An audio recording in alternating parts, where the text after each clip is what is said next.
Hey, Daryl here, and this is my daily devotional. Israel had rejected God as their leader, theocracy, government by God, and they cried out for a king.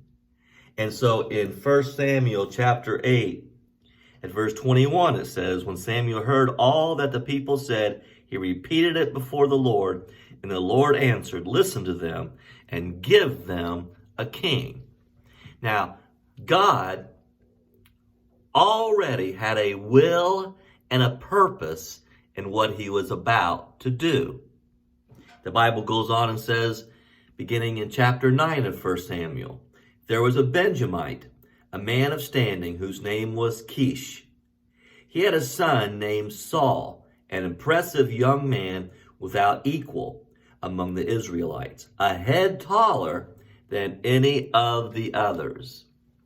Now, they had a task to do.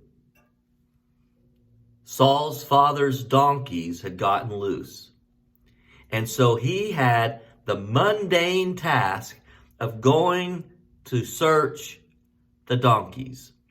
His dad said, take your servant with you and find the donkeys. And so that was what they were doing. Now, I want you to notice how one day we could be doing something mundane and routine, and the next day, God has us doing something supernatural and divine.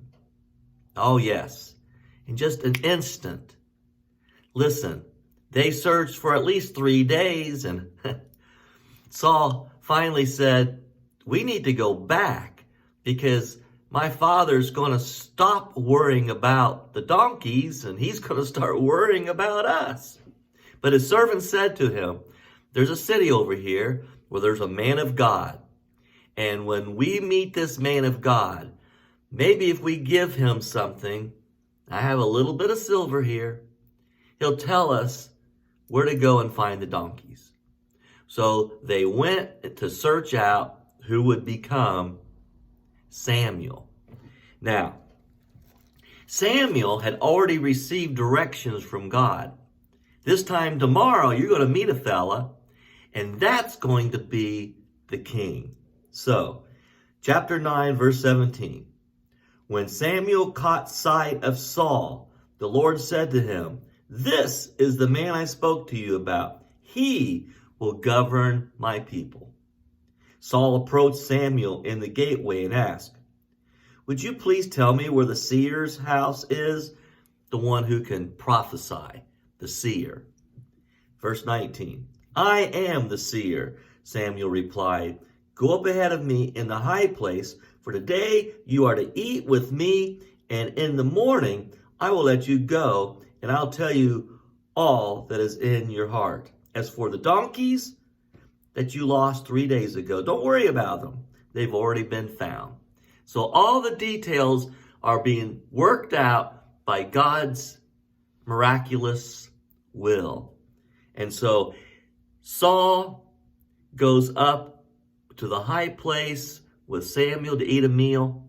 There had been meat already set aside for him. And now he's eating in the lap of luxury with the judge Samuel. Saul answered, I am a Benjamite from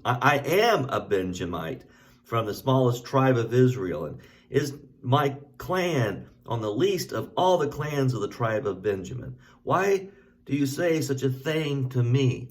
As soon as he had told him what the plan was, he's backing off, making excuses. Man, I am from the smallest tribe, Benjamin, and I am from the smallest family of all the clans of the Benjamites. And then Samuel said, verse 22, then Samuel brought Saul and his servant into the hall and seated them at the head of those who were invited, about 30 in number. Samuel said to the cook, bring out the piece of meat I gave you, the one I told you to lay aside.